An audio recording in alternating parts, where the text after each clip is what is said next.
All right, everybody, welcome to another Predictable Revenue live stream. I'm your host, Colin Stewart, and today I'm joined by Jonathan. Jonathan, how you doing today, man? Doing excellent, Colin. How are you doing? I'm doing great. I'm always excited when we're talking about the sort of geeky details of emails. I know it's strange, but we're talking how to write the perfect cold email. Because at the end of the day, it doesn't matter if you're getting responses, it doesn't matter if you're getting good open rates, reply rates, anything. If your calls to action suck, it's not worth it. You're not going to get any value out of this. So we got a couple things we're going to talk about later on the stream that you're probably doing wrong. That if you just remove these blockers from your emails, it's going to boost your response rates, not just your response rates, but your conversion rates. Because at the end of the day, that's the reason we do this. We send emails so that we can create conversations and start conversations. And if you're not paying attention to your calls to action, then we're just kind of wasting each other's time. And so I want to make sure that we've got everybody with some really strong call to action advice. And speaking of calls to action, hit that subscribe button. If you don't like us, hit it twice just for fun. Give us the like, oh, you subscribed, and then, oh, you unsubscribe. And make sure you hit that like button if you like the content. And if you need any help squeezing out some meetings from your LinkedIn profiles, well, that's what the team here at Predictable Revenue does. We also build sales development teams. That's my call to action. If you need any of that stuff, come talk to us, come talk to our salespeople. Promise you a great experience. All right, John, so let's talk about chat. Let's say hey to Tony and Jonathan. Where's everybody listening from today? So I've got a couple questions. Just come say hello, introduce yourselves. Type a 1 in chat if you are sending cold emails and you want some help with your calls to action. We're gonna have a look at probably 5 or 10 different email templates later in the stream. And if you can hear my kids, they're crazy. They're just in the room over there. They are running around having a great time. And there's nothing I can do about it. Hopefully the mic isn't picking it up too much.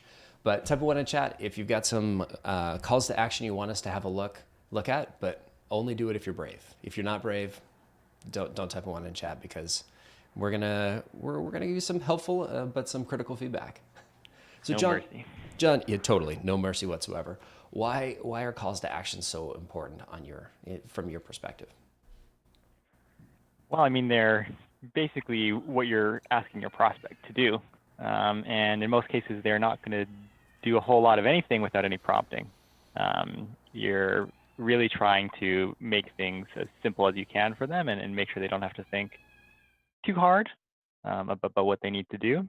So if you leave that open-ended, everybody's busy, and the likelihood of them responding, getting back to you in a productive way goes down a lot. Totally fair. I'm gonna have to keep reminding myself to unmute or like turn my volume back up, because I'm trying to be, cognizant of like, yes, this is my home.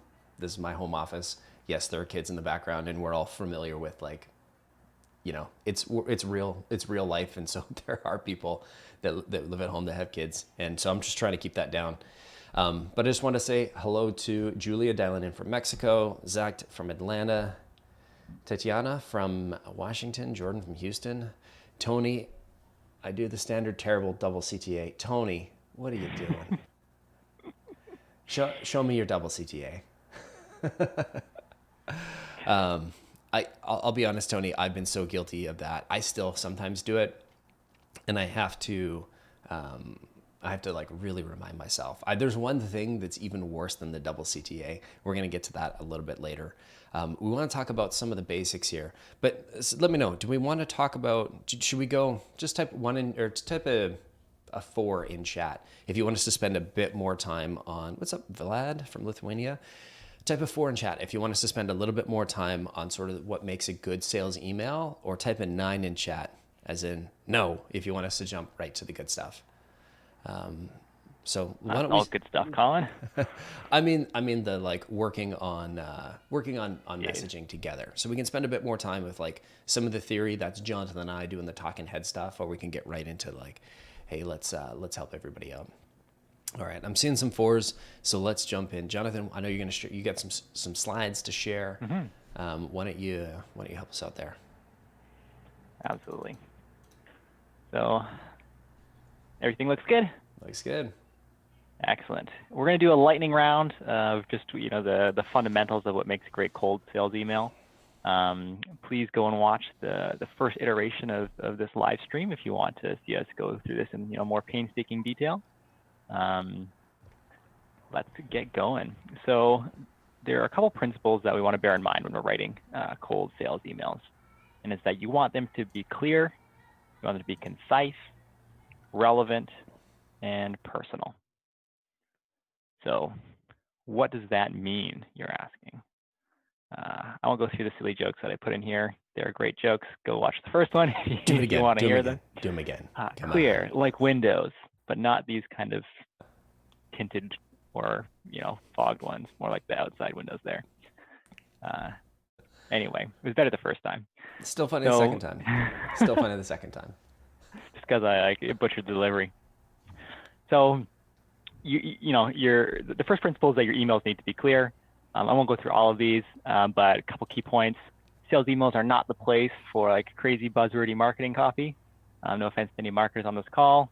Marketing is incredibly important. It's just cold email is a slightly different thing. It's also more important than marketing, because I know we got Julia on the call and Mero actually. So avoid that jargon, use simple language. As mentioned at the beginning here, your prospect shouldn't have to think too hard. You should have low cognitive demand around your call to action. We'll talk a lot about call to actions later. And you need to be specific about what it is you're reaching out about. Because if it's too general, you're just going to get that delete button all day. Concise. You'll notice that there are no extra explainer words on this page. And I think that says everything. You're competing for attention. You want to kill all the words that you can. Don't become a robot by getting rid of everything that makes you sound authentic, and make sure that there's still clarity. You haven't just brought it down to so few words that it becomes difficult to understand. The one caveat being, if you are particularly funny, legitimately not just that you think that, or otherwise your copy stands out, you can probably get away with writing something a little bit longer and keeping people engaged. Hey, when Jonathan says kill a word, has everybody seen that presentation? There's an amazing slide deck from a Own Your Growth guest, Patrick McLean. I found this long time ago. There you go. Thanks, Meryl. Patrick. Yeah. It's fantastic. I'm just going to rip through it really quickly just so people get the general sense. John, you won't be able to see this, but I'm going to throw it on my screen so everybody can see. I can throw a link in the chat here, but basically he talks about how to kill a word. I'm not going to try and do Patrick McLean's voice. He's amazing. If you really like this, go check out his Own Your Growth chat that he did with us back in May. Basically turns it from how to kill a word to kill a word. And he just goes through and basically, I love this. If you catch an adjective, kill it. But I love the examples here. So the business of writing is rightly understood is largely a matter of killing words. The business of writing is killing words, right? So you can take something that's overly verbose and turn it into something that's a whole lot more clear.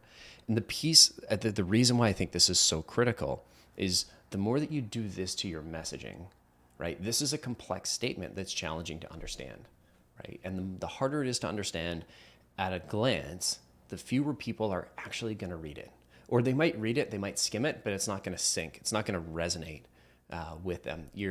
They'll see the words, but they won't get it. So every additional word you put in there comes at the cost of the likelihood that you're making your messaging less clear. And so I always coach people on every word that you put in that email, treat it like you're spending $1,000 a word, right? It's a lot of money to spend in one word because that's the potential value in real dollars that you're going to lose by putting in excess words. And in reality, it's probably more like $10,000 a word, especially if you're selling something that's 6 or 7 figures. So you just remember this. The business of writing is killing words. And you could say this about writing, which I think is he's an author of many, many amazing books, fiction and nonfiction. But I think you can also, it especially applies for cold email. So they've got a ton of good examples. You can see it's a sad fact of modern existence that nobody has enough attention. In fact, some thought leaders are referring to this as the age of distraction. Look at all the words he's killed. Nobody has enough attention. I'm not going to belabor the point here because I think this is a really good deck and I don't want to take anything away from our good friend Patrick, but I just wanted to jump in there and highlight those. I'm going to throw a link to that presentation in the chat, but I'm going to do it at the end so that you don't peace out and go watch this presentation because it is an awesome one. But I'll maybe get Marisol to share it out at the end. And Marisol, I'll Slack it to you or chat it to you right now, and I'll pass it back to my co-host John. Awesome. To summarize Colin there, be brief, use fewer words, edit. The next point is to stay relevant. That's a key way to build trust. What do we mean when we say relevant? We mean relevant to what the prospect already wants, right? It's an uphill battle to convince someone that they want something, especially when you have no credibility with them. But if you can come to them and you can talk about something that they're specifically thinking about right now, they're much more likely to get back to you. There's a bunch of ways that we do that. I won't get into that right now. I mean, can I highlight the one thing? Like we had a data scientist, we had our chief product officer, we had so many people, and we looked at hundreds of customers and millions of emails. And we were thinking, hey, we're going to find this magical formula that's going to underpin all of cold email, and it's gonna show us that secret that nobody knows, but we will know this thing because we've sent so many emails. And you know what it came down to? It's like product market fit and relevance to the customer. And if you had that, you had great response rates. If you were able to communicate that, you had great response rates, I should say, because I think there's a huge difference between having product market fit and actually using that knowledge to communicate with your customers. If your product has product market fit, or you think it does, but you're emailing or you're trying to reach the wrong people, it doesn't really matter. It's the same as not having product market fit. And so I apologize if you're one of those reps that works at a big company that built a very specific software tool for the finance industry, and you're in the manufacturing industry, and finance gets great response rates and they have amazing product market fit there, but it's just not the same for manufacturing because they have different needs. I know tons of those reps. I apologize I shouldn't say I apologize. I empathize with you if you're one of those reps, but this is a very good example of a company that has very strong product market fit in one industry, but not in the other. Or maybe they do have it in the other, but they just haven't found the angle, or they haven't found the reason why it's relevant. This is absolutely the key. You can look at Salesloft's deck of 200 million emails, and everything in there is just minor micro tweaks. If you think about from the economics perspective, there's the sort of macro. Actually, I'm thinking of it from a video game perspective. There's like your macro. I play Age of Empires a little bit. I'm not very good, but there's the macro, like how you manage the economy. This is how many resources you have. And then there's the micro, like how you move the units. I'm not good at either of them, but it's really interesting to think about the macro economy of like the industries that you're playing into, and the micro, which is the tweaks in your emails, right? The changing a word, killing a word here, killing a word there. All of this is living in the macro environment that your product market fit creates. And so if you're looking at how all of this fits into your emails, if you're trying to tweak and tune calls to action, but you're sending the emails to the wrong people, you're wasting your time. So if you're confident that you're sending emails to the wrong people, stop watching, just delete, don't even ever look at this again. Go find, Meryl will throw a link to the video that we did with Kenny. I think we've got one on his market fit presentation. He built this whole framework for us. Along with the team. It wasn't just Kenny, but that's the piece that if you're struggling to connect, okay, well, I'm not sure I have product market fit, or I'm sure I have product market fit, but it's just not resonating with customers. That's like, do not pass go, do not collect $200. Go to that presentation right now. Stop watching. Don't even like the video. Just don't even think about it. Don't even subscribe until you've watched that video. Because I wouldn't want to mislead you and say, I can help you improve your calls to action when you're emailing the wrong people. If you're trying to sell HR software to farmers in Nebraska, that market's not very big. And I'm not, maybe there is some like farmhand management platform out there, which I hope exists, because that would just be hilarious. And because I've been using this analogy for a long time. Long-winded way of saying there are macro adjustments and there are micro adjustments. And this is one of those micro adjustments. And so if you're not relevant, don't worry about the micro, worry about the macro. Like, worry about how this fits into the bigger picture. And if you can communicate that, then pass go, collect your $200, and let's play Monopoly. Back to you, Jonathan. Awesome. Yeah, just to emphasize that point, if someone reaches out to me with an email and it's kind of clunky, but they're talking about exactly the thing that I'm interested in and my exact problem, I'll probably respond to them. Conversely, if someone reaches out to me by email and it's, this like deadly email and it's super well structured, I might say this is a great email, but if it's not relevant to me, I don't care. Nothing's happening for that rep, right? Totally. And before you go to the next slide, I just want to do roll call. I noticed that Sandra was late. Julio was saying hello, but he was late. And Paul was late. From Donegal, Ireland. Thanks, Paul. This has got to be kind of late in your day. But thanks for coming and hanging out. We got a question from Brian. I will 100% get to that in a minute. I want to let Jonathan rip through these slides first. And I love the questions. If you got more questions about calls to action, should Tony be offering a double CTA? Should he be cutting that and going to a single CTA? It seems like we have consensus in chat. It looks like Terry knows Tony, and she's giving him a tough time about it. What's up, Caesar? Good to see you again. So let me know, what are your questions around CTAs? How many CTAs do you like to put in? Do you always end your CTAs with a question mark? Back to you, John. Awesome. Building off of our points there, your prospect is thinking, what's in it for me? WIFM, their favorite radio station. And when you reach out to them, you also want to make sure that your language is focused around them, using you, you'll find, others have, as opposed to we help companies do X. Again, blatant analogy that I've ripped off, though I do credit the person in this slide deck. Your prospect is Mario, and your product is Fire Flower. You don't sell the Fire Flower, you sell badass Fire Mario. What can they be into with your product? I love that so much. Me too. They're credited in here. I'll let you know who that was in a second. Psychology stuff, focus on loss aversion where you can. People are much more emotionally invested in avoiding loss than they are in gain. Paint pictures, evoke emotions. Again, feel free to watch the first iteration of this live stream where we go into that in a lot more detail. And this point I will make again because I think it's so relevant, which is this concept of is, does, and means, which Bilal Boutry, I might have butchered his last name, and did a really great job of explaining and helped to kind of consolidate my thoughts on this matter. But, and sorry if you've heard this one already, Reactin, or I think it's called Zyrtec in the United States, it's allergy medication essentially. What it is, it's chemically it's tyrosine hydrochloride. What it does, helps reduce your allergy symptoms. What it means, not feeling like you're going to die at your friend with a cat's house, allergic, or avoiding dirty looks at the grocery store because people think you have COVID. When you need to connect with people about what your product means to them, not necessarily what it does, and definitely not just what it is, other than providing like that slightest bit of context so they understand what you're talking about. John, is that a hidden ad right there, just underneath the Reactin Zyrtec? Does. Actually. Yeah. Sneaky devil. Is a LinkedIn lead generation service.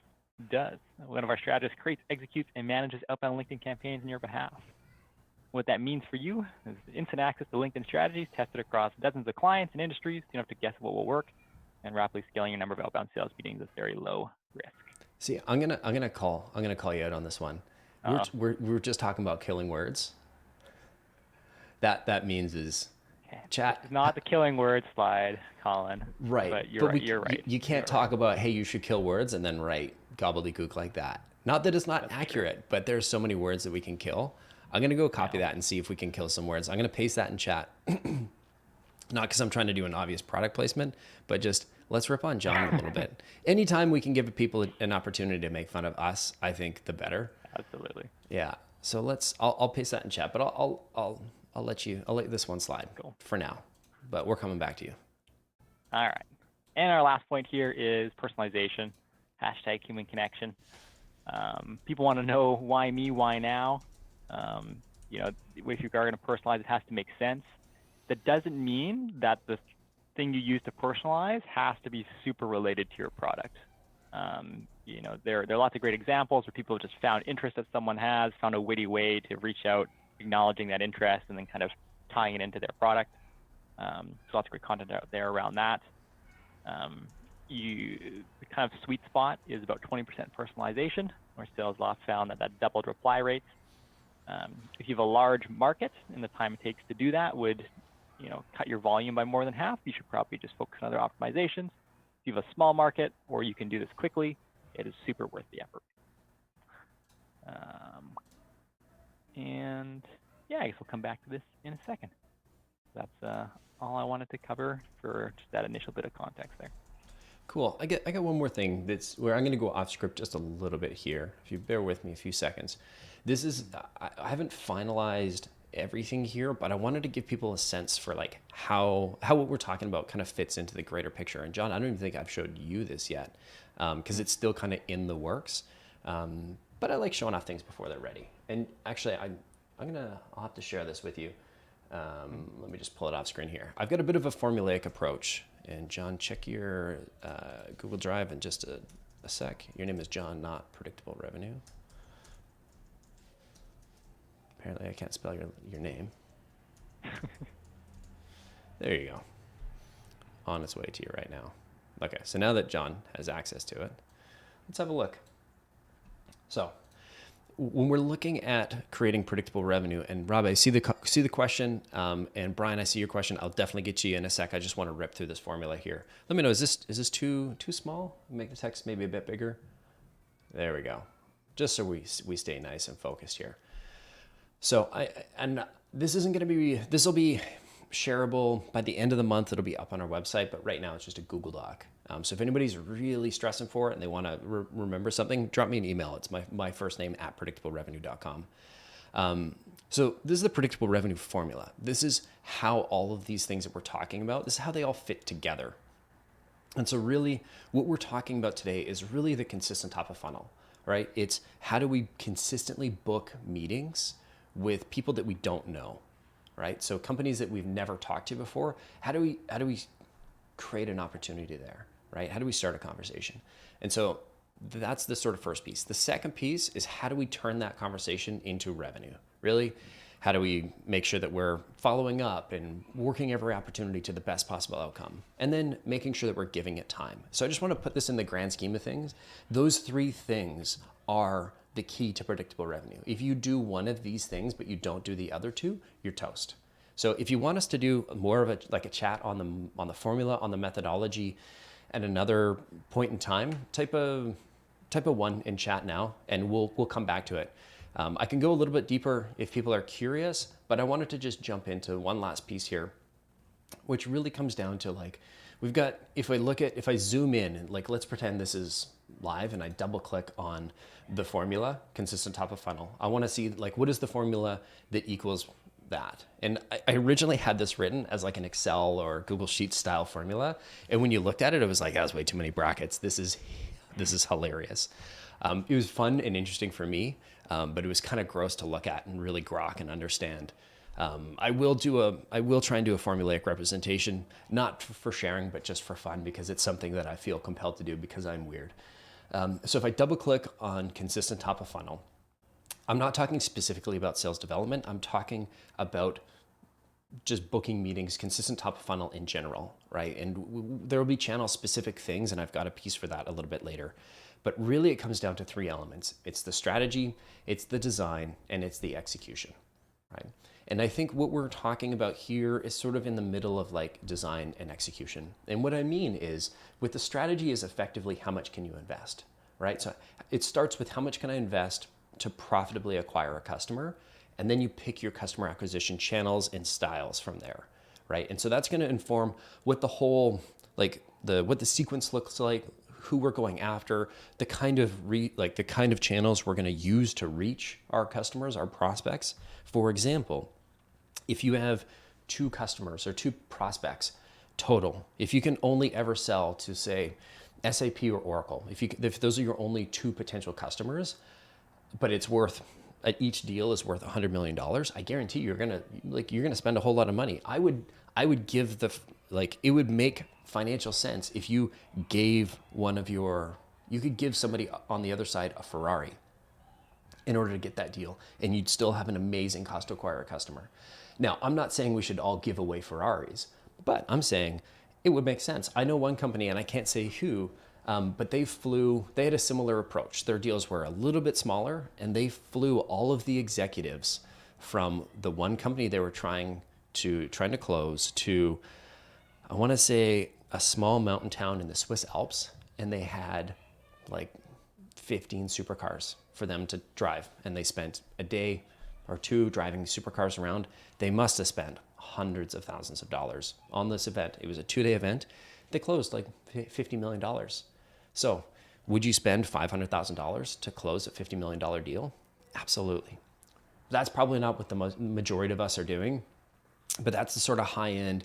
They call it account-based marketing, account-based sales development, etc. We're going to zoom down into like, there's on the flip side, if a customer is worth $100 a month, we're definitely not going to be employing an SDR to go out and reach them, right? You're probably going to have more automated marketing, et cetera, et cetera, et cetera. And somewhere in the middle, that's where we exist in terms of the cost to acquire a customer. So that's when I think strategy on the design side of things.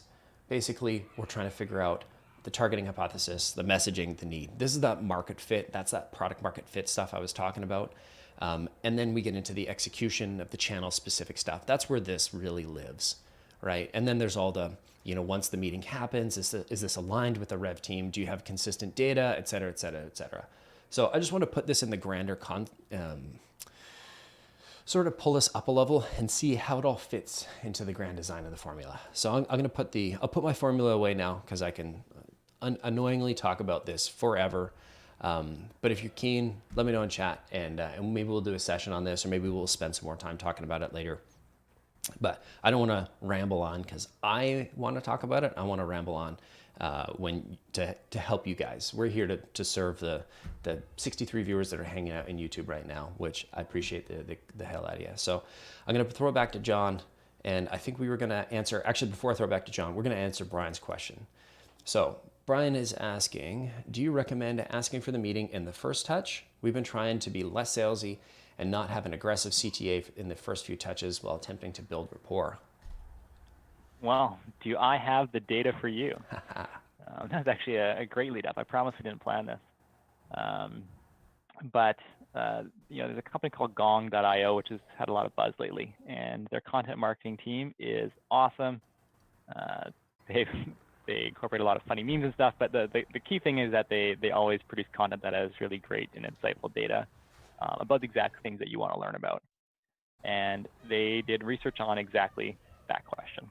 So let's take a quick peek at it. See, this is, very, very intriguing images. Anyway, the data side is an interest call to action is the highest performing call to action for cold emails. And they analyze 300,000 some odd cold emails. So they compared a specific call to action, an open-ended one, and an interest. How they define that: a specific one is one where you say a specific day and time. Open is you're asking for a meeting, but it's open. Do you have time next week to meet?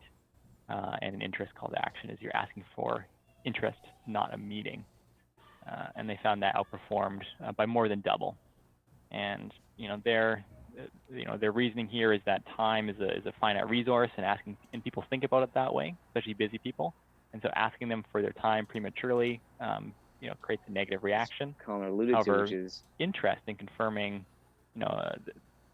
whether someone would be helpful or whether you'd be interested in learning more, people don't perceive being asked about that in the same way. And so they are much more likely to respond. So I would say you want to, ask a question that provokes a response to them of them wanting to learn more, or, is XYZ something that would help your team out right now, or that kind of thing. And we'll get maybe more into some specific call to actions in a little bit here. But to answer your question, and depending on the industry, you might want to do something direct, but generally speaking, you want to be more interest focused. And I'll just add, we actually did an outbound labs where we did some of our own internal testing, and it was we had very similar results. So I'll get let's see, I'll throw a link to that in chat, and so you can follow up on that later. But it's in our YouTube. It's in the indirect ask is what we called it.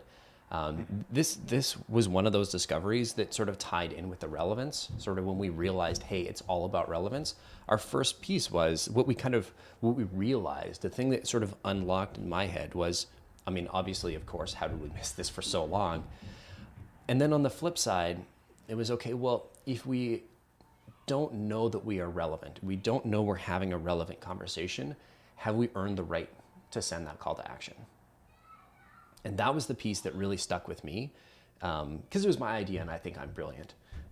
But it was, if you're going into these emails, if you're trying to start these conversations with the assumption that they're the right person, with the assumption that you know what you're talking about, you get one shot and you're either relevant or you're not. But if you open it up, and by that I mean, if they misunderstand your message, they say no, and that conversation is likely done because you're like, hey, you're pushing for the meeting, and you haven't shown that you haven't demonstrated that you're relevant, and you haven't demonstrated that you're open to having a conversation, and you've demonstrated that you think you know more than you do. Even if you do actually know that it's relevant, if they don't agree with you or if they don't believe it, doesn't matter. By going with the softer ask, you leave yourself more options. And one of the best things that we've seen, and we have a whole program built around this, I'm not going to talk about it, but basically instead of focusing on booking meetings, we focus on asking to see if it's relevant and see if we can sort of help test and validate markets. And what we notice is when we do that, we get way more conversations, like 5x the conversations. Because we're not asking, hey, do you have a meeting? Or can we book a meeting? Hey, if this is relevant, let's book a meeting. We're asking, is this interesting to you? Is this on your mind? Is this something that you're thinking about? We're setting up, here's the context. Is this even important to you right now? Is this relevant? And in some cases, we're even asking, is this relevant to you? And that creates, you're going to get way more responses. Now, they're not necessarily going to be better responses. They're not necessarily going to be all, oh yeah, that's super relevant. You're certainly going to get some of those, but you're going to get a whole lot more neutral conversations, which if you haven't nailed your messaging, if you're still trying to figure out what product market fit looks like or your market fit or whatever that is, this is going to be an incredibly helpful exercise to sort of pull it up a level and don't make these assumptions and then go and ask and verify. And I mean, I haven't run a campaign like this in a while personally, but I think prospects are going to appreciate that. I mean, I look at the emails that I delete without looking at, and it's all me. And I'm like, well, I don't really want to talk about you, and no, I don't really care. You know, whether it's on LinkedIn or text or email, I'm just going to delete that. But if it's like, hey, I think this might be helpful for you, I'm going to give that person a few seconds of my time because I'm not so arrogant to believe that I know everything about everything, right? And there's, as an entrepreneur, as a CEO, there's so much that we need to learn. There's so much that we don't know yet. And so we want to be open to new and innovative things that we didn't know about that might be able to help my business. Now, does that mean I'm giving every email 30 seconds? Nope. I'm going to give you a few seconds. And if you can show that you're a reasonable person that isn't going to jump to conclusions and isn't going to just try and sell me and close me at the first opportunity, then yeah, I'm going to give you a few more seconds. And if it happens to be relevant, I'm going to tell you so. And if it's not relevant, you're going to have a much higher chance of me telling you it's not relevant, which I would argue in this context is more important than those that are saying, hey, this is relevant, because it's going to tell you you're going after the wrong people, especially if you're engaging in a multi-touch sequence where you're investing so much of your time. If you're calling and texting and investing in a social approach where you're researching and you're following them and this and that, the best thing, the absolute best thing, better than booking a meeting, is to find out which prospects are a total waste of time that will never buy from you. That is 100% the best thing, because then it lets you take your time, which is the one resource you can't get back, and invest it on focusing on the right ones, which will produce more meetings. So, rant over. Check out that Outbound Labs video. Back to you, John. Awesome. So I think we tackled that question. Were there a few more that have popped into the chat? For sure. Rob was asking, Rob Almond, or do you say it like the Californians, almond? I get family down in California and they have an almond orchard and they call them almond orchards. Like they are so high in the almond community that they don't have to pronounce the L. It's a silent L, the almonds. That always confused the heck out of me when I was a kid. So Rob Ammond, that's the farmer, say it that way. These guys weren't, I mean, I guess they lived on a farm, but like the dad, my uncle was an optometrist. So, I mean, I guess if you live out in the farms, and Rob, he is from NorCal. Yeah. I'm trying to remember where my family was. I know my mom grew up in Modesto. I think these guys are maybe a bit more north than that. If I think of it, I'll shout it out here. Anyway, Rob Ammond is asking, when warming up to a prospect, do you think it's important to include your intent statement or just leave it as a warm-up email? So like I intend to convince you to buy some stuff so I can take your money, invoice you for the next 3 years, and sell you my software. That's maybe a bit extreme. I think what you're asking is sort of I remember this from some of the old school books where it's like, the intent of my call, you're setting the agenda. The intent of this call is to, and I shouldn't say old school, because I'm thinking this is like Sandler method, right? Rob, are we talking Sandler? Like at the beginning of the email, my intent of this email is to X, Y, Z and show you that I can blah, blah, blah, blah, blah, all the different frameworks. I'm not a fan of the intent statement. I'm a fan of like, let's get to relevance. Let's say, hey, I'm working in this space, or I'm seeing this in this space. Is this interesting to you?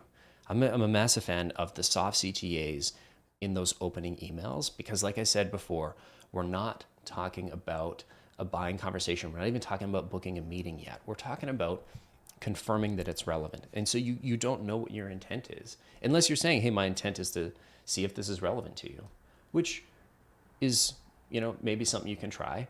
But I come back to the killer word thing. Mm-hmm. Is this relevant to you? Versus my intent is to see if this is relevant to you. You can murder a whole bunch of tiny words right then and there. John, what's your thoughts here, bud? Yeah, I agree. Unless we're misinterpreting intent statement, but if it's of that nature, then I think that's you've only got those few seconds, like Colin mentioned, and that. My guess is that the intent statement is not like the most compelling part of your email. So you want to get to something that is either personal to them, so they buy in, or something that's incredibly relevant for them, and you want to get there very quickly, and their eyes need to move there fast.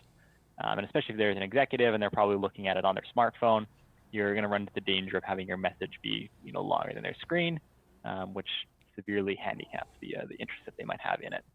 So I would say, generally speaking, no. Maybe on a sales call, but where you've already, not even necessarily like a call per se, but when you've set up a call with someone and it's not cold, then yeah, there's definitely, I think, a lot of value in setting agendas. But I just don't think there's the attention for it in cold email. 100% agree with you there. Terry was asking a similar question. Curious to know if you feel it works to admit at the onset that you're trying to determine if your services could benefit them as it has others in other industries.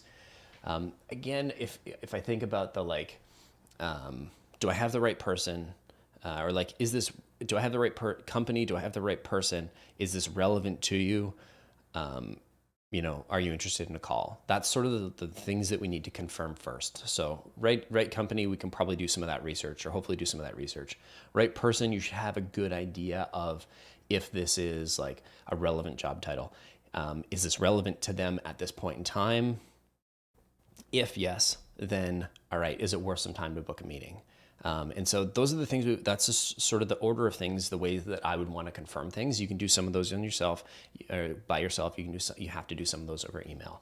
So I wouldn't jump in with an intent statement until until you know that this is relevant. So long-winded way of saying, yes, this is sort of similar answer to Terry and Mr. Ammond's questions. Just show them it's relevant, right? Yeah, and you don't have to tell them you're going to show them. Just show them. I did want to cage this with, everything is worth a test. I've absolutely seen our shortest emails that say, hey, is this relevant to you, that generate huge responses, be outperformed by long-winded emails that I'm like, that's garbage. That's not going to work, right? You look at if you look at the difference in messaging between our outbound validation program and some of the stuff that Seth writes, that's like a paragraph, right? Like some of that is some of the paragraph stuff is outperforming the really short stuff when you look at the overall conversion rate, right? It's not just about optimizing for that initial response rate. It's about to booked meeting. Now, I'm a pretty firm believer that when you are new to the market, it's harder to go with that sort of that basho style, longer multi-paragraph kind of thing where you're adding a whole lot more context because you're sort of having the conversation. And I'm not saying that there's no middle ground. There's tons of middle ground. I would say if you haven't tried this, it's worth a try. And if it doesn't work once, we haven't learned anything. We've got to try a couple of different iterations. But in general, when we look at this sort of as a whole, of all the sort of couple hundred companies that we're prospecting or that we've prospected for in the last couple of months, on average, you're going to see more responses. No promises about the overall conversion rate. Do I recommend a story to show relevance?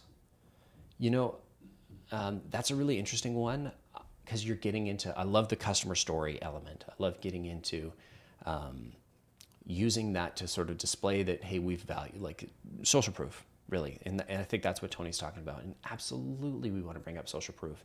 Again, we want to confirm relevance. I'm a big fan of confirming relevance first and then social proof. And so it's not, now in some cases, social proof first and then confirm relevance has actually outperformed. And these are my tests. Pre-Outbound Labs is a long, long time ago. 100%. Define concise story, Tony. I think we've established that the whole double question marks or the double calls to action is making me question your email writing ability a little bit. But I love in general, I love the idea of trying to start with a concise story and play around with it because we're not right, we're not wrong. We're trying to share ideas and the things that you can test to hopefully improve your messaging a little bit. And I'm just joshing you with the whole questioning your ability to write emails. I will sort of challenge you on the double CTA though. We're talking about CTAs here. If you're throwing 2 CTAs in there, come on. All right, Jonathan, back to you, bud. Yeah. So was this the context of like a social proof story? Or was it the context of telling a story of what the customer's experience would be like and what their life would be like or how it would be different? Yeah. I guess it doesn't really matter because I think both are important. Maybe Tony, can you share an example in the share an example in the chat? And everybody else, I think this is one of the best things that you can do in your email sequences is have these locked and loaded.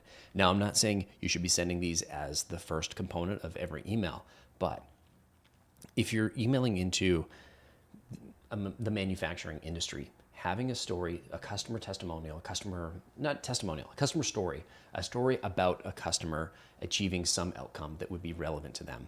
Having as many of those locked and loaded as you possibly can, and they're fine-tuned and they've been wordsmithed and they're clear, honestly, it's one of the best things that you can be doing.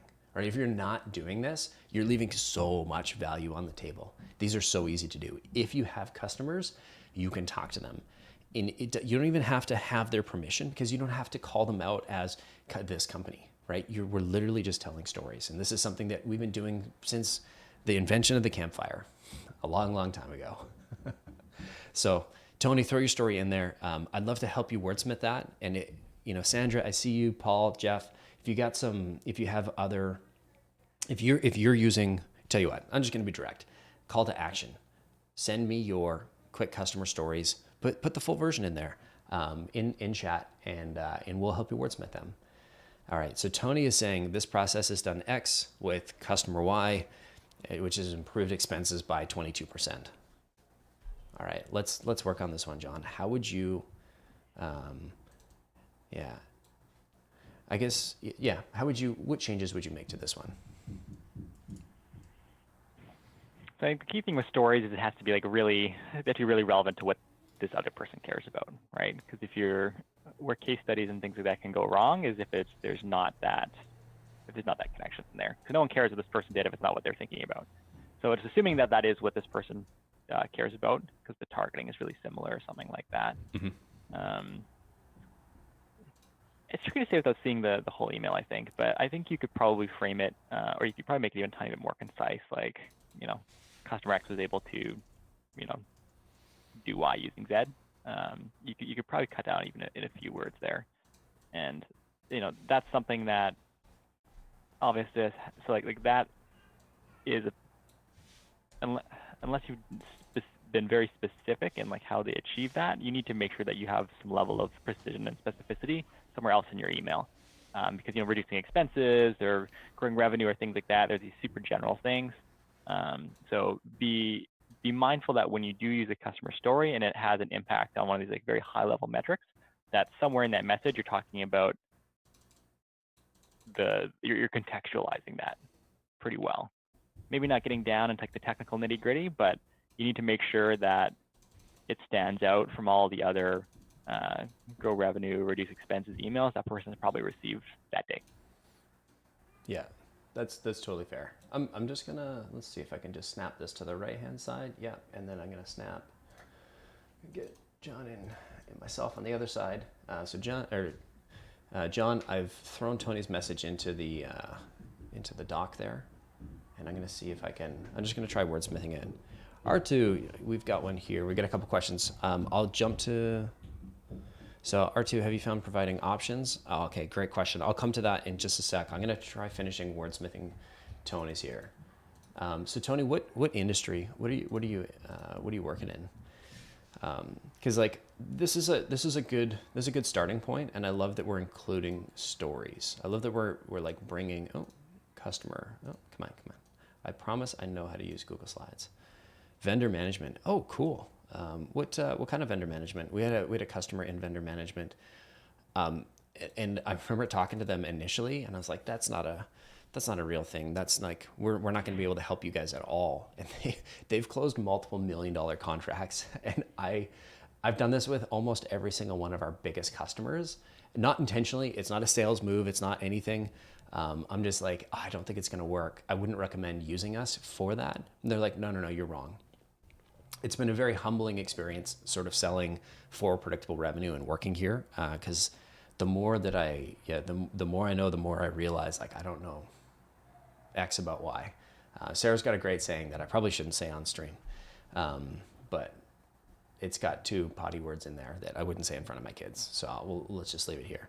So he's vendor management for IT services. Perfect. All right, so let's hear. So basically, if you're sending vendor management, so I'd humanize this a little bit instead of saying this process. Like, we helped. I'm a big fan of we helped. John, what are your thoughts? Like, I feel like this is sort of my go-to. This is my Hotel California when I'm writing customer stories. It's like I keep going back and playing the same song over and over again. Good song choice. I think if you're providing an example of another company, another similar company, you probably have to get into we. Or actually, I'd maybe say something like this.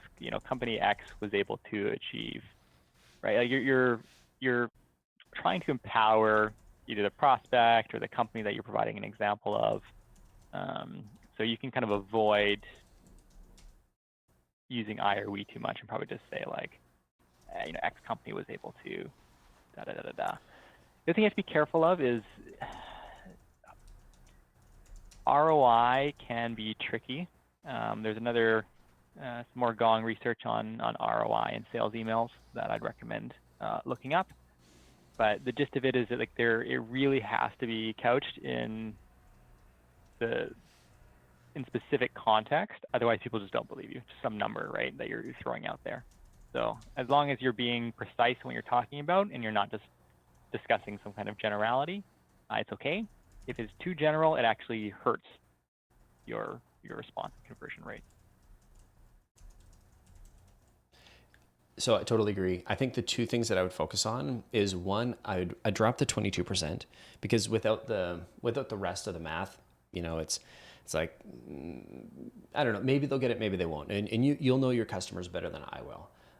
But I would say, dramatically or reduce their expenses. And I would get specifically into what expenses, right? This is if I look at the, like, how do I get more specific if there's different levels?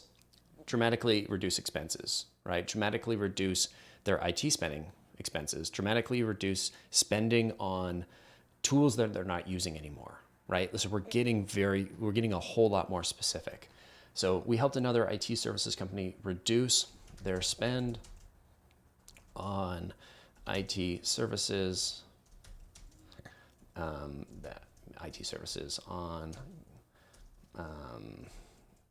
vendors they weren't using. So, we helped another IT services company identify. So like, I'm curious, how did you do this? Right? So like, this is what we accomplished.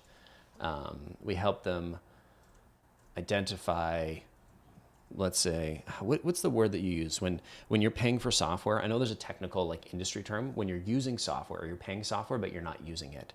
I feel like there's something there. Identify, I'm going to call them deadheads. Deadhead products. This is not the right word. Products or subscriptions. Identify, I'm going to add a bit more context, 3 and 2 subscription pools that they were overpaying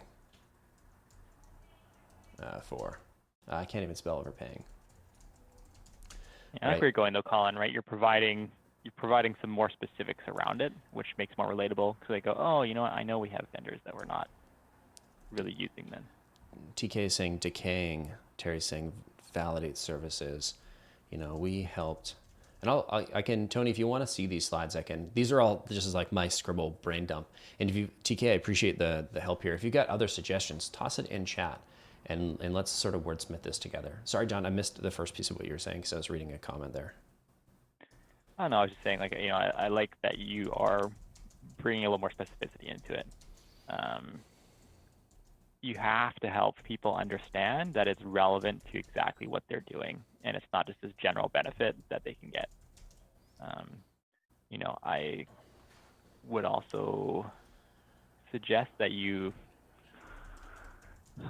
want to evoke emotions a little bit, right? So you want to talk about the frustration of not being able to do this, or how it's impacting their ability to do these other things, or something like that, as opposed to just kind of throwing out these raw numbers. Because I've had clients where there've been insane improvements on different metrics, like cut down the time it takes to create an API by like 95%, and it's just it's just a number if someone can't figure out how it fits into their world, right? Totally. So here's a bunch of just, come on, there we go. A bunch of different ideas to test. And so what we're looking at here is we've gone from, we were able to help X reduce, IT spending by 22%. I think after going through this, that's it's too high level, right? Let's get into the specific jobs to be done, because the ultimate outcome that we're selling is the 22% reduction.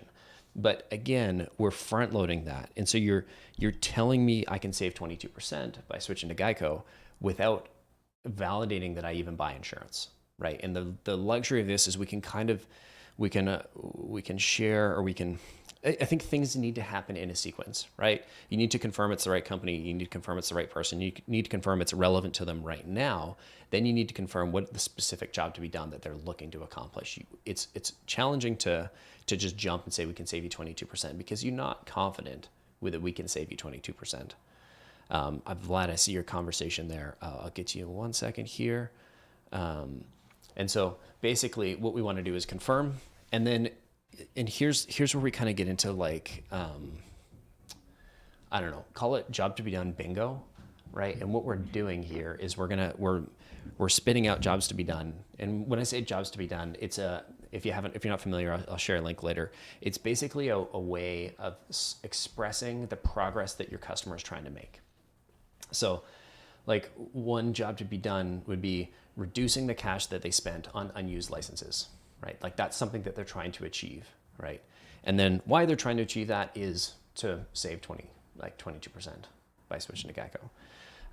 So we want to get a little bit more a little bit deeper. And I think Kenny used to talk about the sort of the how and the why, or the why up top, and the how down below, right? And we probably want to get like there. Tony's asking, do we want to get to that level on the first cold email? I mean, I think it's worth testing, right? You can try the relevance approach where we're like, hey, so let's put this in the context of the relevance approach, right? What you can start with is like, you could start even higher with like, hey, we help companies sort of reduce their spend on unused licenses, right? Is that relevant to you? Is probably how I would frame it up. And then if that is relevant, be like, oh, great, because we just helped, a similar company reduce their spend on unused licenses, on unused Atlassian licenses or Oracle database licenses or XYZ, right? So you start up with, the setup like, hey, is this something that's on your mind? And then your close, I guess, it's sort of like the 1-2 punch, the jab, which is a very lightweight, very quick, snap it back. And I'm not recommending that you punch your customers, just so we're totally clear. If you show up and punch your customer, that's not on me, that's on you, bud. And so the jab is here's the high level, very light touch, right? Of like, hey, here's one I know Kenny's gone with, or something along this lines is like, is reducing the number of unused licenses you're spending on, something that's relevant to you right now. Is that something that's on your mind? Is that something that yada, yada, yada. And so is that, and that's just a single line, is this sort of like a relevance approach. Another approach, and I'm not saying one is better than the other, just both things to test, is start with a customer story and say, hey, if you want to flip your intent statement in there, be like, hey, I'm reaching out to see if this would be interesting. We just helped the company in your space, reduce the amount that they're spending on Atlassian licenses. I don't know if you guys sell Atlassian. Is that relevant to you right now? Is that worth a conversation? Is that interesting? These are all things that you can test. I can't guarantee any of them are going to work better than what you have, but the only way we can know that we're doing better is to test things out and give it a try. Is that helpful, Tony? Chat, did we help Tony? Did we do a better job? Or we sending him on a wild goose chase where we're not adding any value? I think you made a good point too as you're going through this, or I guess there's kind of an underlying point, especially when you're getting into like the specific thing like Atlassian licenses or something. A lot of the front end work of segmenting and targeting your customers and like putting them in buckets where you can be that specific is super important. There's ways to do things where it's like very time intensive and takes a lot of work to segment, and there's ways to segment that are quite a bit broader. And depending on your deal size, you'll kind of figure out where you fall into that. By doing that work up front, then you can go in and be more confident to talk about really specific things to that person, because you're quite confident that is relevant to them. And so that will cut through a lot better than having them kind of in this big bucket, and now you have to speak in these generalities to capture everyone in there. Totally. Mohammed, is it my voice that's low, or is it John's voice that's low for you? Because John, give me a sound check again. Just count to 5. 1, 2, 1, 3, 2, 3, 4, 5. It's mine that's low. All right, I'm gonna turn down John's so you can turn up yours. So try, John. Give me another hey. Hey. Hey, how's it going? Hey. There we go. Testing. I'm hoping that's better. So it's a dynamic mic, so I turn it down sometimes so you can't hear my kids, but lots better. Fantastic. One thing I hate most, I listen to a lot of podcasts. The one thing I hate most is that when the guests have a different level of audio than the presenter. I was on a call, or I was listening to one the other day, and I'm like turning it up on my phone. I'm like, okay, volume up to hear the one guy, and then turning it way down because the woman that was speaking was just like so much louder than the guest. And the guest, I was like, okay, crank it up. And then when the woman would speak again, I'm like, oh my God, because it just blew my ears. So I appreciate you saying something. Glad that we're able to address that. Let me get back to some of the comments here.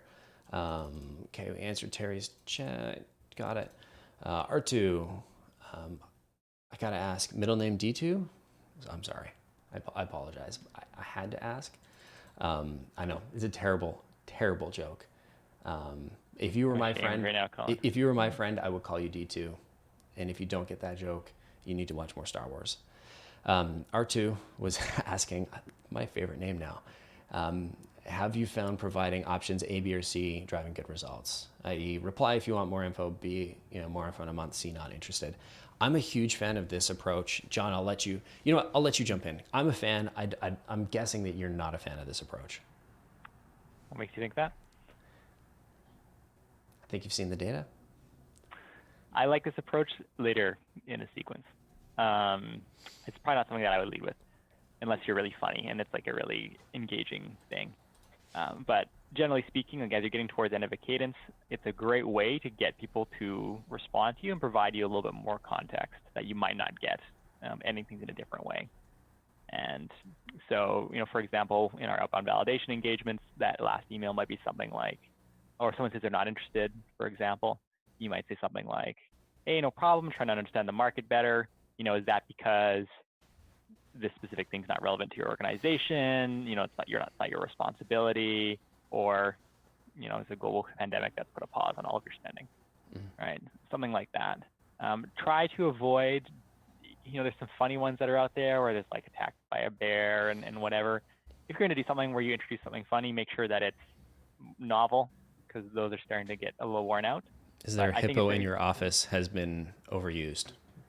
Or exactly. Alligator, crocodile, whatever. And you want me to call the cops or call animal control or something like that. Like that one worked really well 7 years ago. For a while.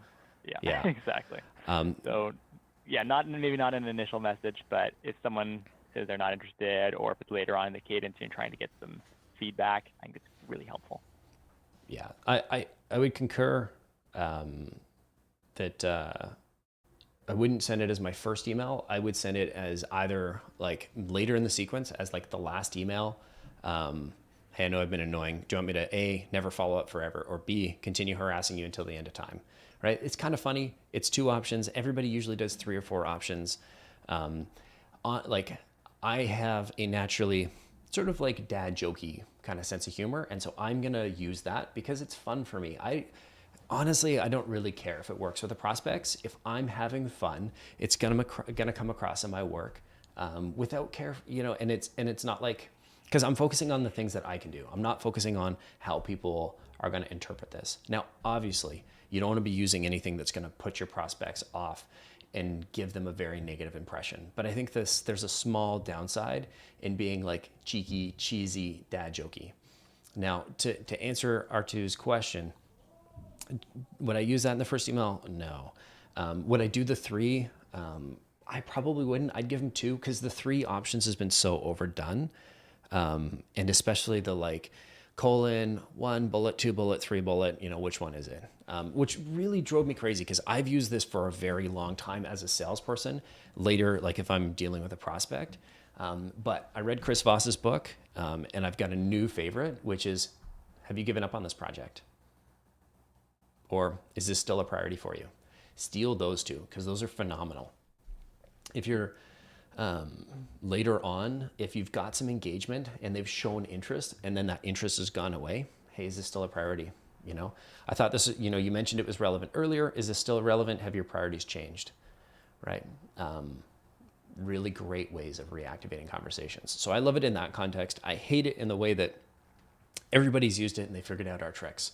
And so the one thing you want to make sure that you're not doing is setting off this is a robot salesperson alarms. And by using common formats like that, especially in templated messaging, is a very easy way to do that. And it's also very hard to scale up humor. So I wouldn't recommend trying to be funny in every one of your sequences. The number of times I've inserted, jokes in there, and one of my colleagues has been like, this is a very bad idea, right? You're taking away from the purpose of why you're sending this message just so you can have fun and be funny. And I'm like, I don't care, I'm sending it anyway. And then it gets low results and then I change it and they're like, see, I was right. I'm like, I should have listened to them in the first place. But that's a different conversation. Funny as you think, Colin. Could it be that? Yeah, that's exactly it. And because I'm the founder and CEO, everybody at the company has to laugh at my jokes. And so when I have an audience whose salaries I don't pay, they just bomb. Moment of brutal honesty. Let's get back to chat and people who I don't pay to laugh at my jokes. Jordan was asking, One thing I've never done at scale was tweak CTAs based on opens, clicks, etc. Example, if a prospect opens a sequence 5x in a day, hard CTAs versus no opens, soft CTAs. Have you tested this? I'm trying to think, how would you do that in outreach? I know you can do stuff like that in marketing automation tools. I know you can trigger, you know what, you might be able to put them, I've never tested it. You might be able to do it in outreach, but I'm not super confident. If anybody is doing it in like an outreach, sales loft, reply, any of those tools, throw it in chat. Let us know, can you do this? Can you not do this? I haven't. I'm a big fan of like, if I'm seeing somebody's opened a sequence in 5x in one day, I'm not sending them an email. I'm picking up that phone. I'm hitting them up on LinkedIn. I'm on them like crazy. A big way that we like to encourage our teams to engage with our prospects is multi-channel. It's LinkedIn, it's phone. I'm not a huge fan of front loading the phone conversation. I know some people love starting with the phone. And like, if you talk to, Ryan or Rex, I can't remember, the cold calling, no fluff. These guys love the phone. They literally, they get so many meetings out of the phone. And if we went head to head on the phone, they're going to crush me. I'm good on the phone, but I'm not Rex and Ryan level good. It's a really great short book. If you're cold calling all day, check it out. Cold calling, no fluff. They both started a sales agency, kind of like we did. I think they've sold it recently. But again, if we're thinking in terms of like, how does this fit into the sequence? If your audience answers the phone, then call them. But if you're multi-touch, I'm not a huge fan of starting with the phone because it's a blocking activity, and your sequences can get backlogged. And so I would probably, like Jordan is saying, if you're watching, if you're able to see if they're opening and clicking, I'd create a smart view in the tool that I'm using, Salesforce, Outreach, Sales Loft, Reply, etc. Close, I'm sure you can do it. And just prioritize going after the people that are engaging. And when I say go after, I mean phone. I mean, go knock on their door if you can. That'd be a bit creepy. I saw you open my email. I'd love to do that. That would be so amazing. Not in COVID, because you don't want to go and like show up and be like, I'm gonna get you sick. But anyway, that's how I would handle that. I haven't tested it. John, have we tested tweaking CTAs based on response or activity? I'm going to say no. Cool. It's definitely challenging to do something like that at scale. And to if you have like really high value accounts, then yeah, I think you maybe want to get that granular.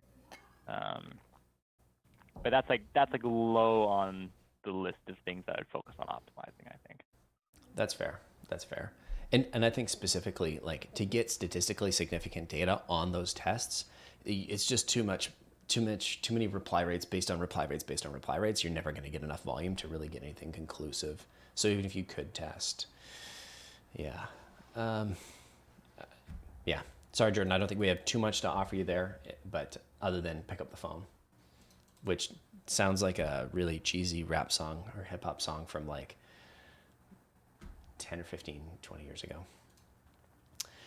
Terry, specific industries, i.e. government, blah, blah, blah, blah, blah. So the country was able to provide a 3% raise. Okay, so Terry's talking about, county was able to provide a 3% raise to county employees. Is that too specific or no?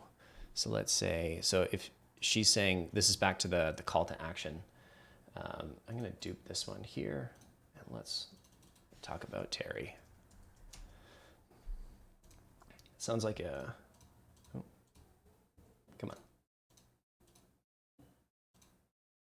Terry.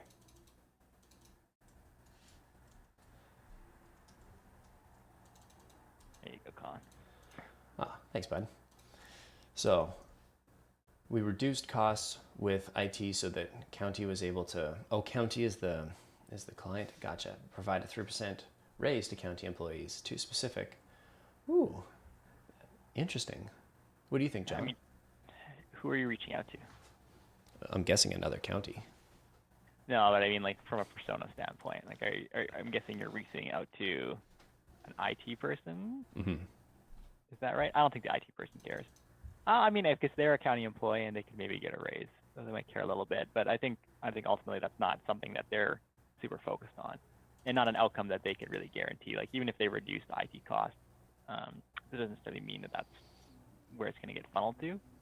It just seems like there's a little bit of a disconnect for me based on who I think you're targeting. Cool. Yeah, I mean, you could go with 1 to 3% raise buyer software, which I think would be is too far. You're making too far of a leap. But I think it would be if you framed it up as like, haha, just kidding. Okay, I just scrolled down in chat. R2, his friends call him R2D2. You have good friends, R2. Good friends. It describes you well. Well, my friend, to that I say beep boop, beep, beep, beep, boop, boop.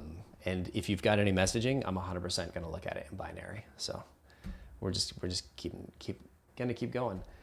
Terry, to answer your message here, I think if you look at if we think about oh, you know what? This is a really good one here. I'm gonna pull in Mr. Kenny's presentation from Kenny and I did this in SaaStock. John, this is the SaaStock presentation. On slide 46. I can Slack it to you, or throw it in the chat if you want to follow along. Where are you? There you go. Solid. All right. So if we look on the right hand side, it's about the why. Why are we doing this? And the bottom is how, right? And I think what we're doing is we're probably getting too much into the why, right? So the why is like the ultimate outcome, which was 3%. They raised 3%. Okay. Well, it's like, how did you do that? Right. So I think you're too far to the top of like why. You need to get a couple layers deeper, right? So like the why in Kenny's example is like, I want to create good memories. It's like, okay, well, if you emailed somebody and say, hey, I want to help you create good memories, I'm going to be silent and I want you to think about if I emailed you that and said, I'm going to help you create good memories, what do you think I'm offering? It could be anything. Now, John immediately went to something dirty because I could see how he smiled. Offers there, John. Go a little going away present.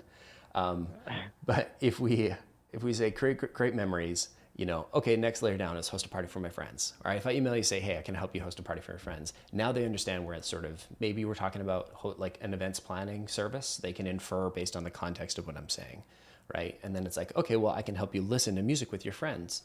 Oh, okay, well, that's a whole lot more specific. We're not talking about, event planning. We're talking about, oh, maybe this is Spotify reaching out.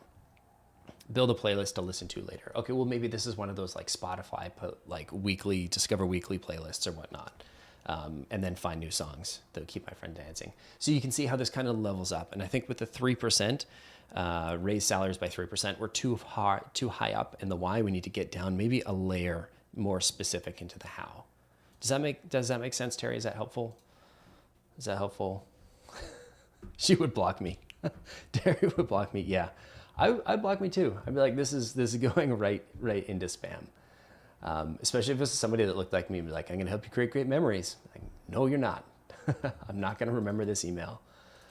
All right, Vlad was asking, and I know we've got about 20 minutes left here until John has another meeting, rudely scheduled something else to do today. How dare you, John? So I know we've got some other messaging here. So we're gonna get to, I wanna make sure we get to the questions in chat here first. So let's get back to that. I can probably do 12:15. Okay, cool. So Vlad was saying we're showing different approaches that other web agencies are using to take control of secure access to dev environments. All that without real hassle and managing IPs for each team member. Oh, Vlad, we are gonna workshop the shit out of this one. You know what, let's just copy this one. There's a lot going on here, I like it. Vlad. So one, it sounds like a cool product. Two, is it coolin'? Am I saying that? Am I spelling that right? Is it coolin'? All right. Two, I'm pretty confident I don't understand how your product works. My first guess was like, is he selling a VPN of some sort? So Vlad, show me some context. Give me some context in the chat. What is it that you're selling here? Because I love this. This is gonna be a fun one. The technical stuff is always so fun because it comes from technical people that know it so well. You're so stuck in the how it works. You forget. It's easy to forget about why that's important. And I think you've done a pretty good job of making your way towards the middle here. So chat, let's help Vlad out. I'm right with the product. It's like a VPN thing. Cool. Will it help me watch Netflix in the US? I'm a Canadian. You hook me up? I lost the good Netflix and I'm too lazy to pirate things. It's not a moral reason why I do or don't. It's a pure laziness. Hard to read because it's too small, the text, or hard to read because it's, let's say indefinitely, yes. Because it's just too much. So we're showing different approach to other web agencies. Using secure. It's too small. All right, let me make it, make sure I'm clicking the right spot here. Man, why are you so weird, Windows? I don't know. All right, let's try this here and see if I can. No.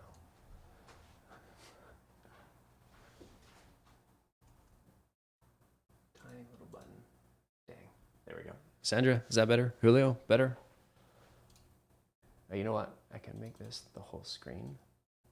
You don't have to look at our ugly faces. There you go. Now I don't have to do this ridiculous zoom out to make a bigger thing. Is that better? I realize not everybody's on a giant monitor like I am, two multiple big monitors, because I needed them, right? Not because I wanted them frivolously. All right, rather than dealing with the hassle of managing IPs, awesome. Okay, I'm gonna take a different approach here. I'm gonna say, noticed you were running an agency and let's call it a Ruby agency. Do you ever struggle with managing your devs?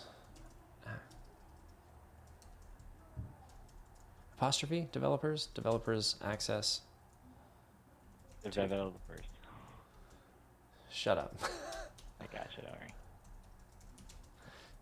Access to client databases or something like that. I'm not a Ruby dev, so maybe client environments, right? Environments. And so this is interesting because you can see how what I've written here, I definitely wouldn't send that. Like I actually think this is quite bad. Why not? I like John's sort of short, pithy approach. If you've got one, this isn't the full email, right? I'm assuming it's just like a little chunk of, yeah. For sure. All right, so we know that there are web agencies and secure access to dev environments. Oh, dev access to client environments. So like, we helped X agency, which would be a great name for an agency. I guess like reduce access to network or dev environments. So reduce the latency. Is latency a big issue? So here's like the job to be done statement right here. Job to be, and see my Hotel California, we helped. I always go to this, it's where I start. I never finish, I don't always finish with it. But that's, we've helped, job to be done, is that, I guess, oh, wrong button. Are your devs, Are you about to double call to action, Colin, or are these separate things? Oh, this is separate. Okay. I'm just providing lots of, this would be a triple one. Yeah.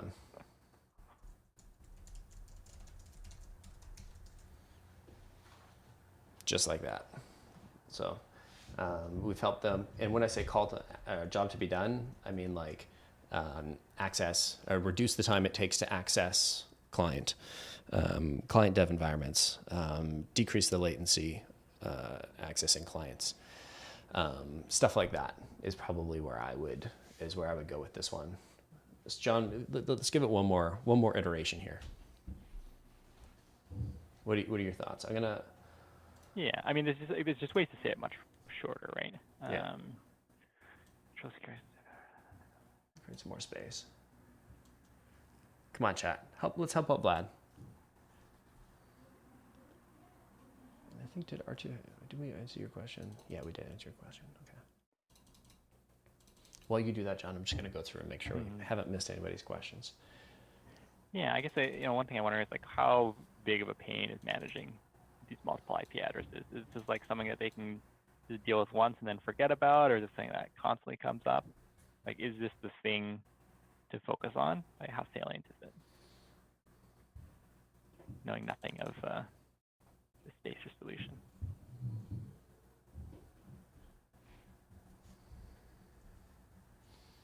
All right, here's a short one. Do your devs struggle to access client dev environments? Or do they not even struggle, because then we're getting too much into the selling? Need to access client dev environments like remotely. I don't. You could honestly, you could stick it with this.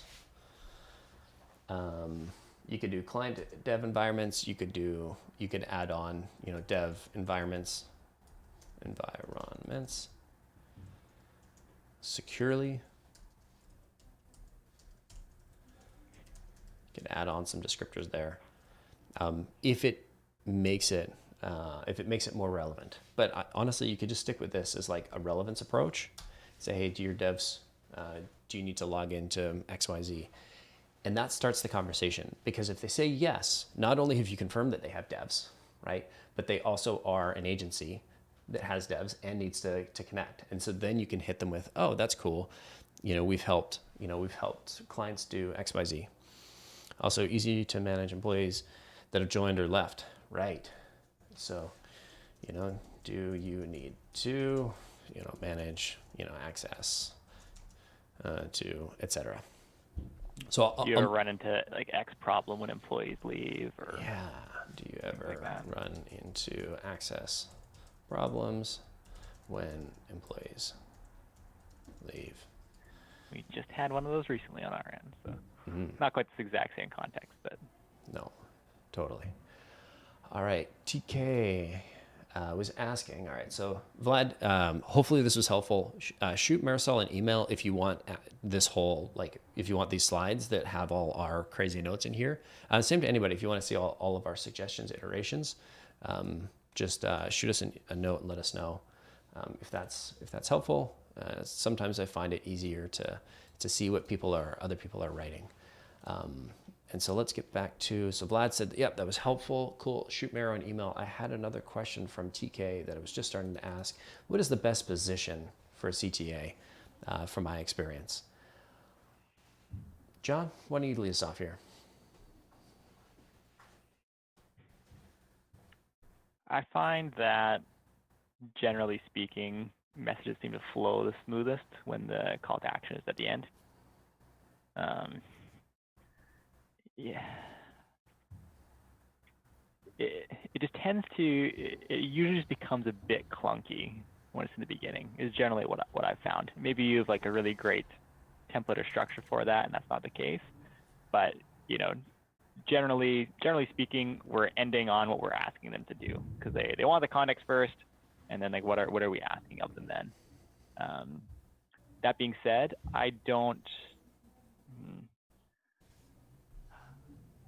I have definitely started cadences and messages with questions. And so I guess I can be guilty of like almost a double call to action thing, but not quite. Or like, especially if one question is maybe a little rhetorical or something. Exactly. You might be able to sneak that in earlier. Or I'd be curious to see what like a full email looks like if you have something.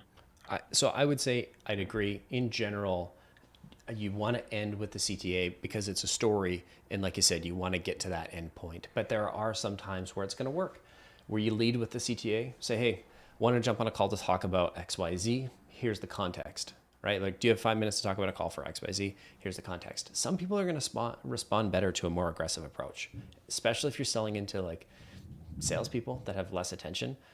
Like an HR resource, you're probably not, I definitely wouldn't take that approach.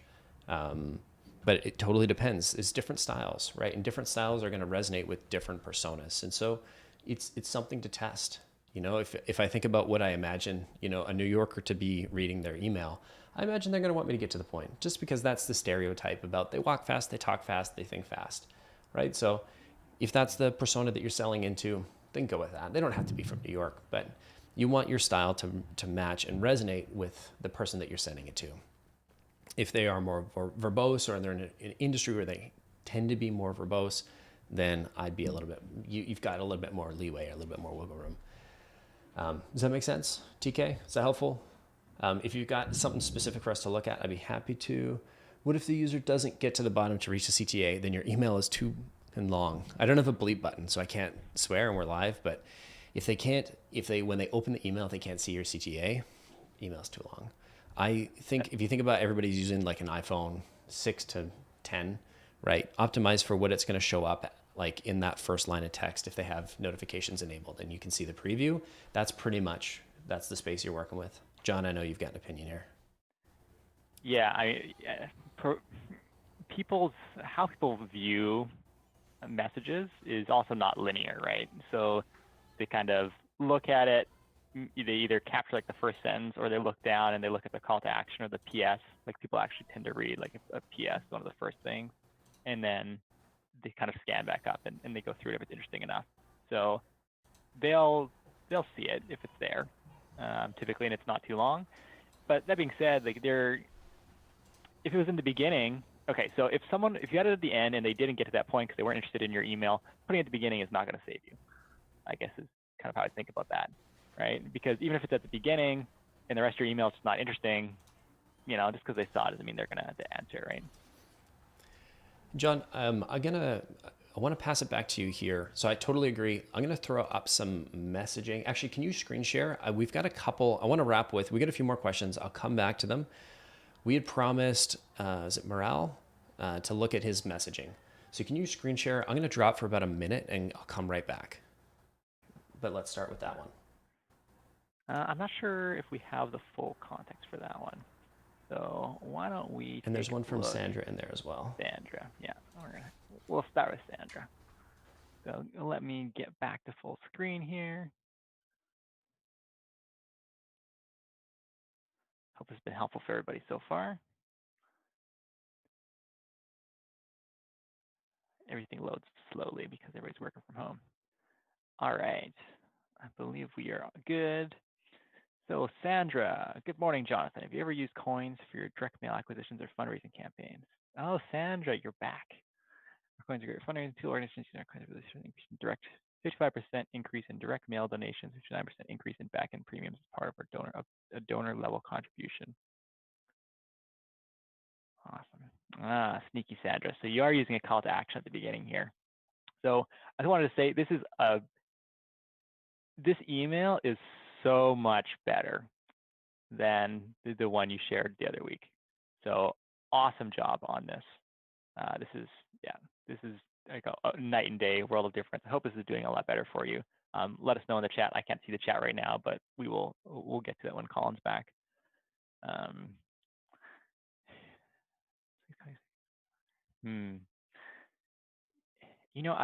I do like using questions in the beginning, and I think the way that you've approached this,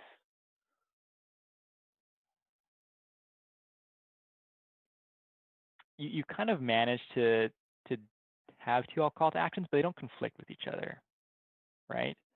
One is the question, one is just kind of affirming that they should reach back out to you. So get Colin's perspective, but I'd say this is an appropriate way to use a call to action in the beginning without becoming redundant at the end. I should probably turn my volume up. Sandra, I remember working on this one with you a month ago. She's saying it's doing really well. This has come a very long way from a month. So I commend you for being brave, for experimenting and testing. Talk to us about the impact that you've seen, like more meetings. Oh, she's learning. I thought you were saying I'm leaving. I'm like, what? We're just talking about your messaging.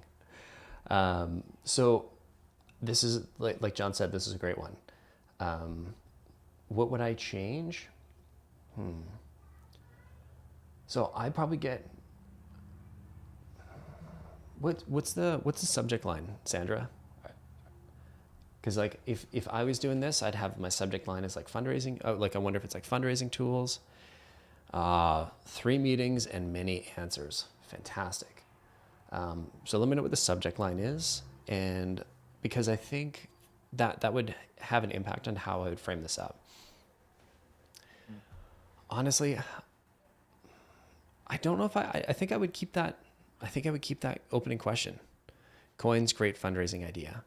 Yeah. So and the exclamation mark. I'm not an exclamation mark kind of person.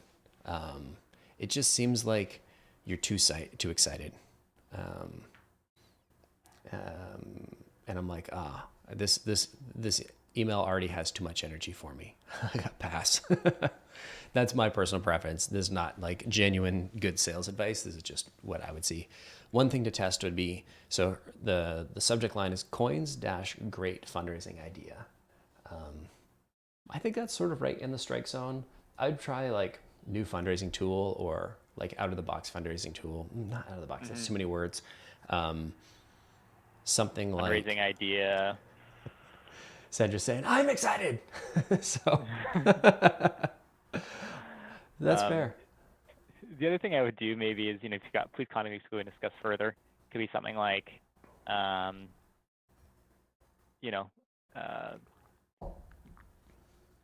write back if you're thinking about strategies to do this thing, or you could be just like a little bit more specific maybe in the call to action, like that bottom bit. Yeah, I'd probably go, instead of like, you're going in the macro in terms of like, our organizations have realized a 55% increase in direct mail donations and a 59 blah, blah, blah, blah, blah. You're talking about on average or in the abstract. I would go with a specific example, and I'd see if I could pull a specific example that's most relevant to the charity that they are working, or that they are, right? Or like the organization. So if they are raising, if they're trying to increase donations to children in Africa, and you've got another one of those, then I would, I'd compare it like, hey, we've got a customer, because you want to show, one, it's social proof, and two, it's more convincing when it's like a specific example, as opposed to, on average, our customers get a 4% bump. It's like, well, yeah. D2 is reminding Jonathan that you're late already. He's got to bounce as well. R2, thanks for hanging out, man. Good to meet you. Thanks, R2. I got a few more minutes, but I appreciate the reminder. Cool. Sandra, I have another quick thing that I would add to this one is, to Colin's point of providing a specific example where you can, if you can then also now tie that back to that organization's mission, I think that'll be really impactful.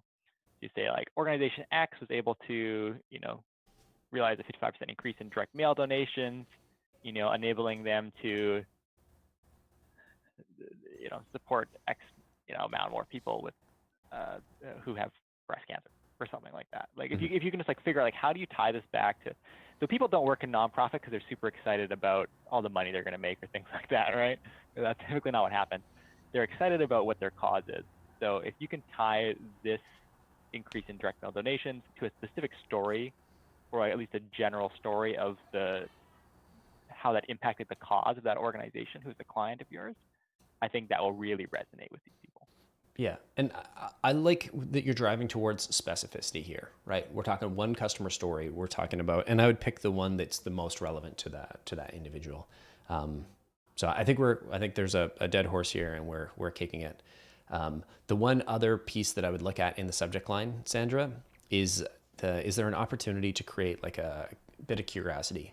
So it's sort of like, I think it's Niall Nireyal, Nireyal, Nir. I think it's Nireyal, and his blog is Near and Far. And he talks about creating these like open loops in conversations. And so an open loop is basically you create a question and you don't answer it, right? So you create a question, you create a question in the reader's mind in the subject line, and then you answer it later. But by creating this open loop, like later in this episode, we're going to talk about Jonathan's favorite color and why it's not blue, right? Now you're thinking, what is John's favorite color and why is it not, like, what is, like, I need to know this, right? And so I think there's an opportunity for you to leverage something like that in your subject line. So like, for example, fundraising tool, unique fundraising tool, off the wall fundraising tool. Mint I just fundraising like tool. Get like a kind of pun in I, there.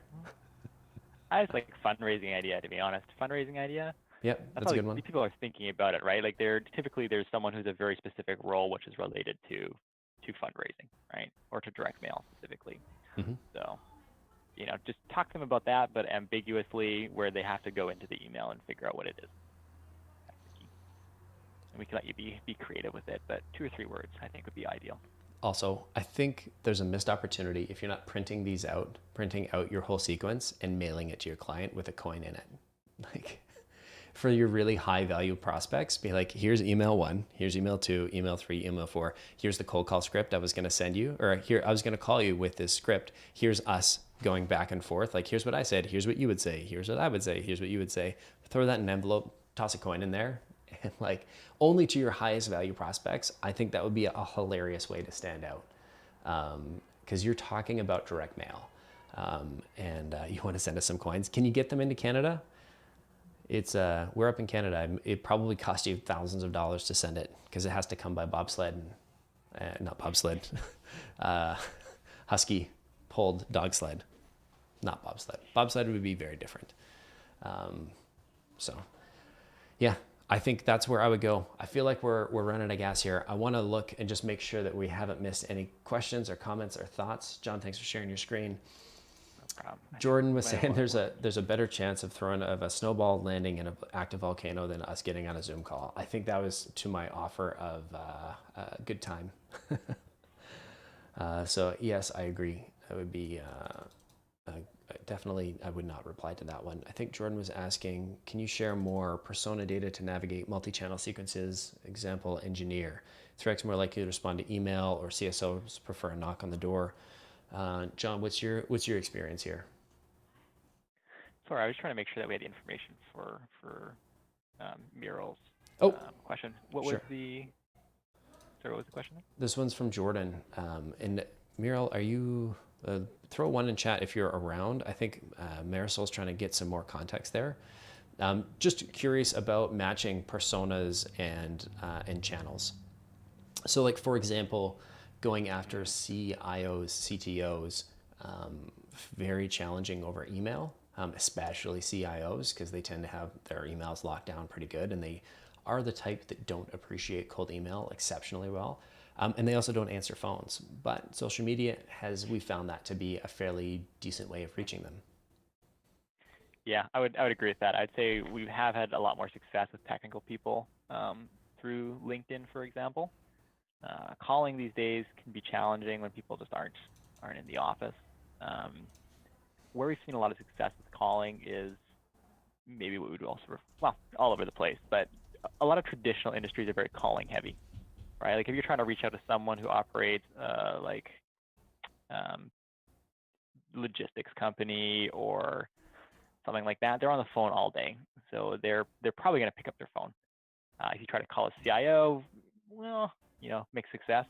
But I do think channel matters less than being very relevant to them. Like if you just have to, there is a lot of noise, but if you just figure out how to cut through that noise, that's more important than where you did it, if that's helpful. The other thing is, another industry where we've seen like email to be more effective than LinkedIn is, I guess there are a lot of generalized maybe as like more blue collar type industries where those people in many cases just aren't on LinkedIn that much. So we've had a lot of success with like, plant managers and operations people at manufacturing companies and things like that, through email, whereas that's been more of a struggle to capture, say, like, VPs of engineering or something. So there are a few things like that, but it still goes back to like, are you targeting the right person with the right message? And I think this is one of those that's fairly easy to test. If you do send 100 emails, reach out to 100 people on LinkedIn and make 100 phone calls, right? Track your time and track the time it takes you, track the inputs and track the outputs. So the time, stopwatch it, send 100. Track how many units you sent. So how many LinkedIn's, LinkedIn messages or connections requests you sent, track the outputs, the number of meetings that the number of replies and the number of meetings you got. So connections requests sent, replies, email sent, replies, meetings. Phone would be like call attempts, call connects, meetings booked. You do 100 of each of those, and you'll have a very good sense for it in a very, I don't know, probably you could probably do that in like a week, maybe 2 weeks to get, all of those, depending on if you're full time on this. So that'd be my perspective, is you want to make sure that you're mapping this to, are we using the appropriate channel? Jordan had a follow-up question. For your prospects. For your prospects, exactly, because we can't tell you where they are. Jordan had sort of a follow-up question. It was like persona sequence fit for each campaign. By that, I just mean like the sort of style, right? Like if you're using email and it's a bit more old school industry, like maybe manufacturing, for example.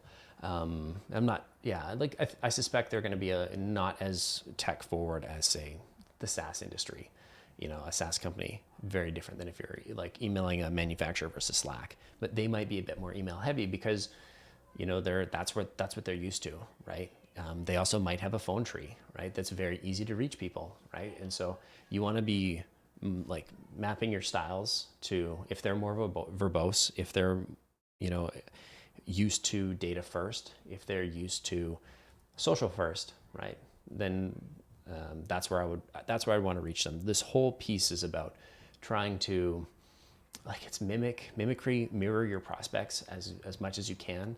If you're appearing on the same channels that they are, if you're using the similar messaging that they are, it's going to give yourself a better chance of resonating, because it's going to look more like somebody from their tribe versus an outsider salesperson that doesn't know anything, that is just here because they're trying to sell something. And at the end of the day, that's what we're trying to do, is create real connections, book some meetings, and hopefully earn a little commission. So with that said, I know John's got to get running here. The kids are about to bust into my office. One last question from Vlad, because he's been hanging around. Would you send a new sequence only on specific days of the week, or doesn't matter? Doesn't matter. I would send it every day of the week. The most important piece there is consistency. I'll throw a link to SalesLoft. They've got some research in here, but the TLDR is that it doesn't matter. You'll see little bumps every now and then, but the most important thing, like these are very, very small micro adjustments. The most important thing is consistency. If you're sending every single day, you're going to be consistent. If you're calling every single day, you're going to be consistent. And I think people use these, it's best to send emails on Tuesdays, as excuses to not hit their activity goals. So, it's Thursday and it's not an optimal time to call. I don't give a shit. Not optimal is like still 86% of total capacity or total amazingness. So no excuses, make the calls, hit those emails, hit your activity targets, and you're going to do fine. Right on. Vlad, thanks for hanging out. We're doing this every Thursday at 10:30 Pacific. Don't know what time it is in your time zone, but I hope to see you all next week. Appreciate everybody that hangs out in the end, all the questions in chat. Sandra, love seeing that messaging. I'm looking forward to seeing how many more meetings you get out of this iteration. So we'll see you next time. Thanks, everybody. Remember, subscribe if you like this, if you want to be notified next time. Remember, there's a bell icon. You hit a thing to make sure it hits you, notifies you all the time, every time. I've got some content coming out we have some content coming out about the methodology, the formula that I was talking about. So if you want to make sure not to miss that, hit that subscribe button. If you thought we were awesome today, hit that like button. If you thought we were not awesome today, I don't know why you hung out to the end till you're seeing this, but hit that dislike button. Give it a big old FU to all the effort we put into this. If you really want to spite us, hit subscribe and then never watch any of our videos. Because if you do that, the algorithms will hate us forever. Actual fact. I don't know actual fact, but this is what I hear. So the super spite move, if you've watched this, you're like, you just wasted an hour of my time. Hit the subscribe and then never, ever, ever click on one of our videos. That's the long game. Right on. Thanks, everybody. We'll see you all next week. Jonathan, thanks so much for hanging out today. Thanks, Don. Have a great one, everybody. Thanks. See you, everybody.